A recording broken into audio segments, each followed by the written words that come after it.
Hello to all aspiring traders. Hope you're doing good. Now, why I mention aspiring traders is because I've come across so many people who are keen in investing in stock markets and trading, but somehow they feel confusing and complex as to how to trade, how stock markets work. So, this video of mine, Stock Market Simplified, will help you in understanding how Indian stock market works. Thank you. So, let's get started. To begin with, what are shares or stocks? When a company wants to expand its business, they raise funds from general public. In return of funds, they give a partial ownership in the company. That is termed as share, or what we call it as equity share. So in return of the money, they give you a partial ownership in their firm. So that is known as shares. Coming to stock market, I just mentioned to you about stock. So if you break this word stock and market in two different things, stock I just mentioned to you, market in general represents a place where buyers and sellers meet. So if you club stock market is a place where shares are bought and sold via a platform that's provided by stock exchange through computers. So this buying and selling happens virtually, primarily virtually, and the platform provided is by the stock exchange, which leads us to understanding what is stock exchange. So there are many regional stock exchanges in India, but two main top stock exchanges in India are National Stock Exchange and Bombay Stock Exchange. So out of these two, BSE being the oldest stock exchange in India, and NSE is the first stock exchange that came up with screen-based trading that we basically do today, which is providing online platform to trade. Further coming in, if NSE, you would have heard or seen on the news, Nifty, Sensex, prices fluctuate. So what is Nifty and Sensex? We call it as index, stock market index. So National Stock Exchange has index called Nifty, and Bombay Stock Exchange has index called Sensex. Now to give you an analogy to it, I would like to put it in this way. So say you are studying in a college named ABCD College, alright, and in ABCD College you are doing BCom, alright. So ABCD College in our analogy is National Stock Exchange, BCom is Nifty, and here in the screen if you see it's mentioned Nifty 50. Nifty 50 is nothing but Nifty holds 50 top performing companies in India, and Sensex has 30 top performing companies in India. Okay, this doesn't mean that only one index is there in these exchanges respectively. No, there are many sub indexes, there are many indexes, but these two are by and large. If you want to know how are stock markets performing in the country, you have to lay your eyes on Nifty and Sensex, so you get an idea if the markets are up or they are down. Now coming back to our analogy of college and course, I said ABCD is ABCD College here is National Stock Exchange, BCom course refers to Nifty, and say in your BCom course you have 50 students in class, so that becomes Nifty 50. Or say your BCom course has 30 students in class, so that becomes Sensex, like Sensex has 30 stocks. So I hope this is clear. Index, what are index, why should index be there, what do they represent, and also I'd like to add on, you need to know about these indices is because they help in quantifying and assessing the performance of stock markets, which in turn reflects the sentiments of traders. So if you want to know, when you start trading, if you want to know if markets are up or down, you primarily, as I mentioned earlier, you see the indices, how are they performing, so that you get an overall idea of how the market is going to go. So it directly reflects your buying and selling sentiments. Stock market participants, meaning who all form essential part of stock markets. Firstly, SEBI. SEBI stands for Securities and Exchange Board of India. They regulate the stock markets in India, so they are regulators.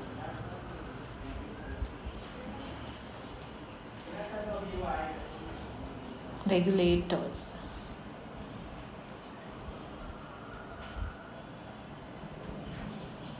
So it's a regulatory body.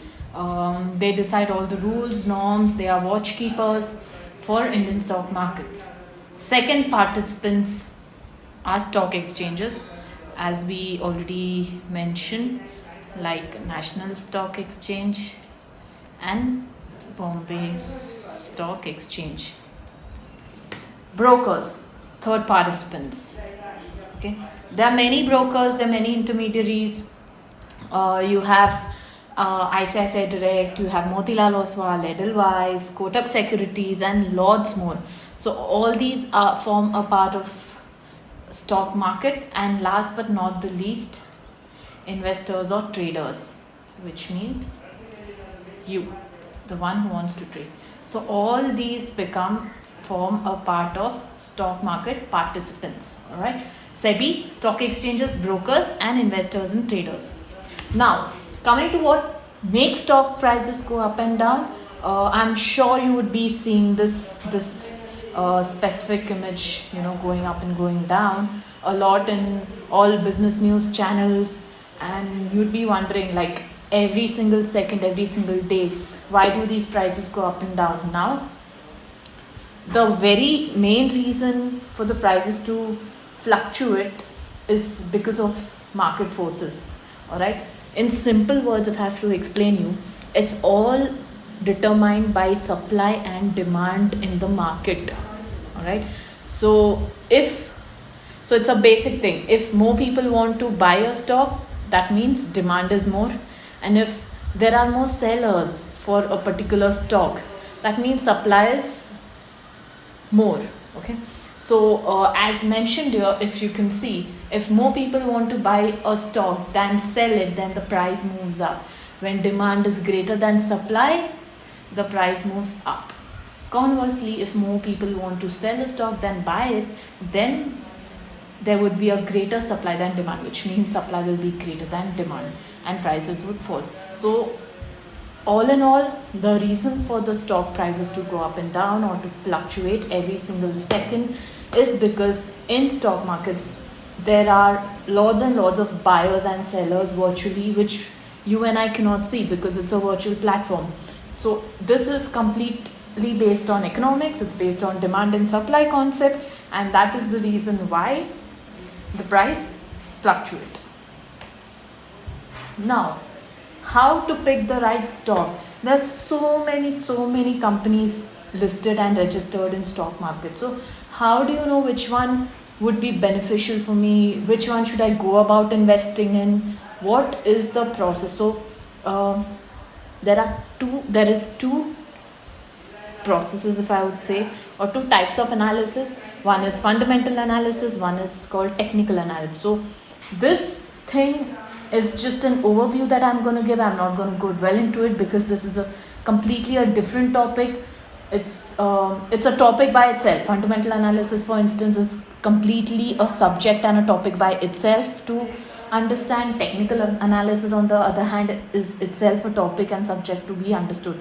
But this video is exclusively focused for beginners, it's basics, and I have meant to keep it quite crisp and simple, so I'll just give an overview. Fundamental analysis is if you can do company analysis of whichever company you are keen on. Company analysis as in what is the company about, what is it into, what's the nature of business, like what are its you have to check the balance sheets, profit and losses, so all of that. Then you have to do something industry analysis, as mentioned. I'm sorry. So first is company analysis, second is industry analysis.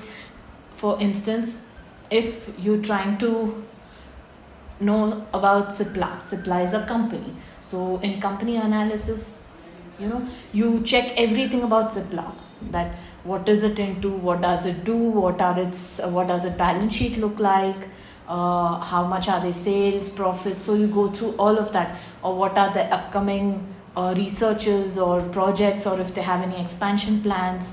So everything comes under company analysis. Industry analysis, on the other hand, if we take the same example of Cipla, the industry or sector it's into the pharma sector, pharmaceutical. So you have to also do industry analysis, which means that you have to see overview of how pharmaceutical sectors is working in India at the moment. What is the performance like? Where do we stand, and what is the future of it? All of that.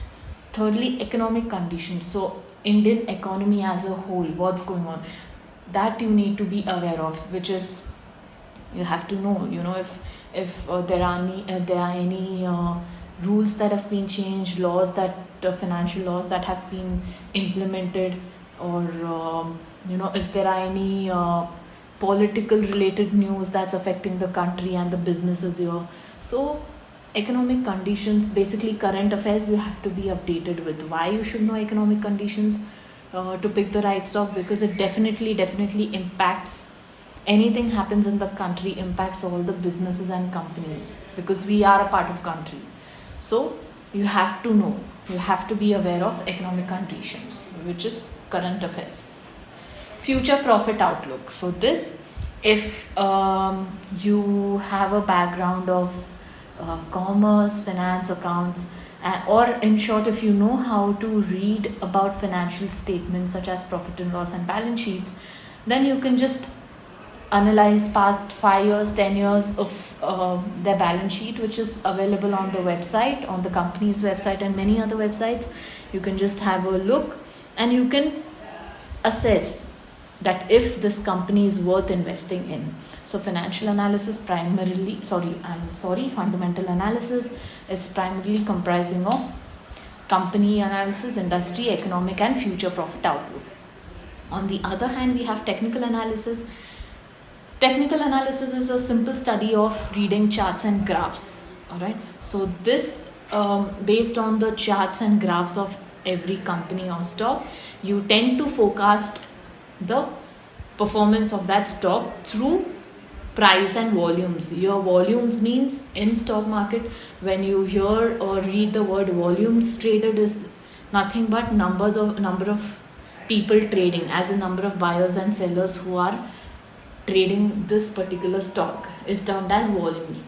So based on price and volumes, you can read the charts. So I told you this itself is a subject by itself, so I wouldn't in this video give you more insight on this. So I would just touch and move these topics. So you can pick the right stocks based on doing fundamental analysis, or if you can read charting techniques, there are different types of charts.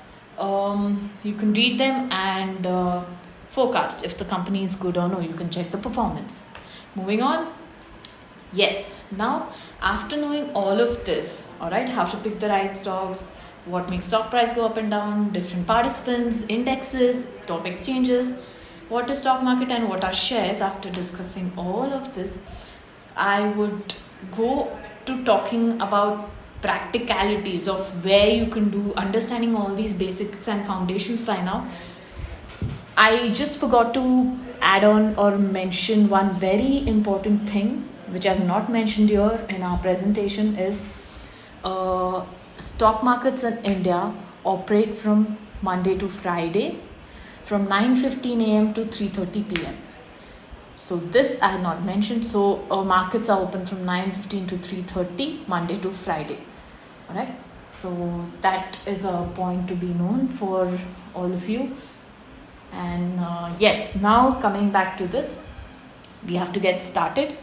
Getting started as in now we talk practical implementations of it. So by now you understood all the concepts, how it works, what happens, what are exchanges. You got to know that complete idea of all of this. Now if you say that yes, let's go about it. Now what should I do? Now I understood the fundamentals and the concepts. What do I do about it? So if you're interested in trading, you want to trade, first step number 1, let me have this back with us. Step number 1 is selecting a broker. Example, in stock market participants, yes, I spoke about, brokers. Same. So this you have to select. I told you there are many brokers. So here I've mentioned some examples out here. All right. You have like Motilal Oswal Securities. You have Edelweiss. You have ICICI Direct, HDFC, Kotak, Angel, and there are like many more. You have Kavi, anybody, like a lot of them are there. You can choose any broker of your choice. Sher Khan is there, so etc. We have many, and all these brokers are quite popular and famous. And in every cities, most of the cities pan India, they have their offices. So you have to select whichever broker you want to deal with, you want to go with, open the account. So after selecting the broker, after you select the broker, the next step to do is open trading and demat account with them. All right. So broker will help you do all the things. He'll give you the platform, he'll open accounts for you, he'll help you to place orders. So all in all, selecting a broker is very important. All right. Opening a trading and demat account. Now what is a demat account? Demat stands for dematerialization. All right. Which means, what is the purpose of demat account is to hold the shares that have been bought during online trading. So let me put it this way. So again, an analogy for you to understand. When you have some money, you've earned some money, you have an income. Normally, where do you tend to put it? You go to the bank, you get an account opened in the bank, savings or current. That savings or current bank account that you open in stocks is nothing but trading account. All right. First I'm talking about this, then I'll come into this because it's related. So I'm first mentioning and talking about this. Trading account helps you to buy or sell stocks through the internet at the click of button, which means trading account is, if I have to put it in an analogy of banking, it's like how you open a savings bank account. Like that, for stocks you should open a trading account, which is compulsory. Then along with it, you open a dematerialization account, demat account. Why? To hold shares that have been bought during online trading. So where does all your shares when you buy and sell go? I told you everything is virtual, everything you're doing online. So somewhere your shares must be placed, right? They have to be kept. So they are kept in your demat account. So once you trade, after trade happens, so in the case of equity, this is just an example, within 2 days, T+2 we call. So it varies with other instruments, but I'm just giving an example of equity. Within the day you've traded the stock, within 2 days, after 2 days, in your demat account, your holdings will be there, your stock will be there.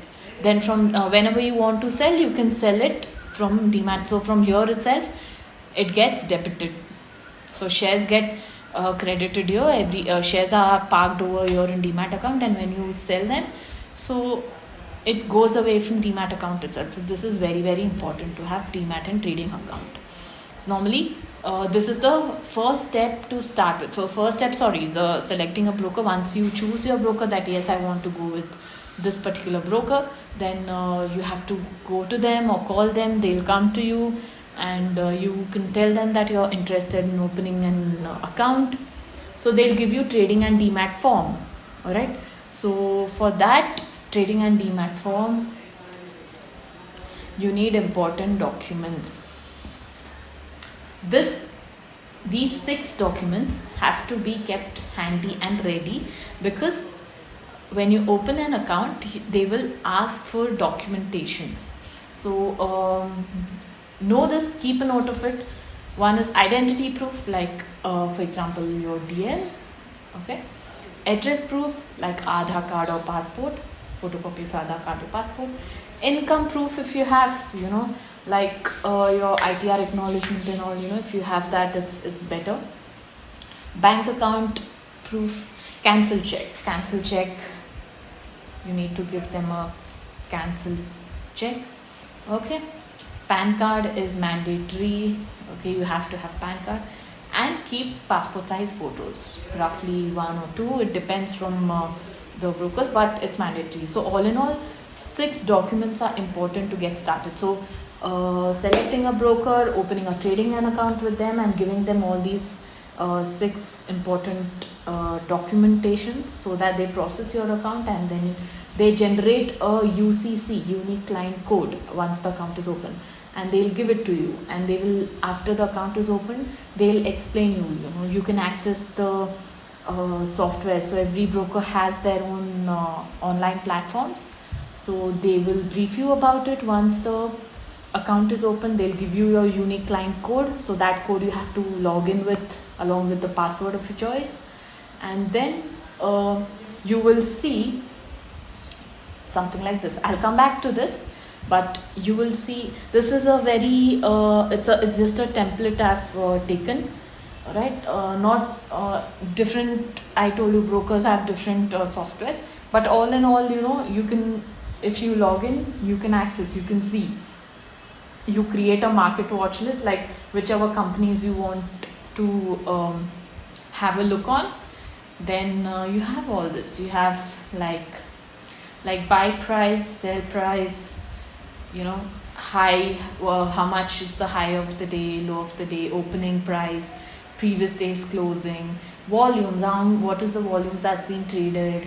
So there's lots, the whole thing. So you will be explained and taught about this by your relationship manager or the broker from the broking house. Once your account is open, they'll brief you how do you go about all of this. So then now these days they have apps also, so you can trade via apps also of your broker, whichever broker you choose, and you can install their apps and you can do trading. And you can also do this, desktop version, you can do it on your laptops or desktops, and you can trade. So once account is open, you will be given a brief of it, you will be taught how to go about doing things. If you don't have time to do this, then you also have an option of calling the dealers. So once your account is open, so all this is post account opening services, what all they start giving you. So firstly, they'll give you your client code, they'll explain you the online platform that they offer, how to go about it, they'll explain you apps if you want to trade via apps. They'll also give you their dealer desk number. Dealers are the people who are a part of the broking house. It's a team who sit and place orders on client's behalf. So if you do not have time to look into this screen all the time and observe markets, but you want to trade something, you want to buy or sell something, then you can directly call your trader and just tell them to place the order. You can tell them the company name that you want to buy or sell, you can tell them the quantity, and you can tell them the desired price. So they will place order on your behalf. All right, so all this is a part of your practicality of getting started with stock market trading. And benefits, we can just see, basically you can place order wherever and however you want if you have time, like from your apps. So that's quite accessible if you don't have to carry your system or laptop all the time. So online trading helps, in fact it saves time, and you get a real-time picture. It's quite flexible enough. Okay. And investors, this point, investors are able to review all their options on one screen. There's a lot of things here, actually. There is lot. I told you this is just a template to show you, but once you get your account opened, your trading account opened, you will be told of how to place orders, how to add the company scripts, how to remove them, then how to sell, how to modify, how to cancel. There's lots, so you'll be given training. But yes, so it's very it's not that complicated. It's quite user friendly these days, so you can go about it. And yes, so here I would like to end this video, end this stock market simplified session. I hope you liked this video and got more clarity on how Indian stock markets work. Please do comment on which topic do you want me to take up next. Until then, do subscribe to my channel Flipcoin Investments, like this video and share it on. Thank you.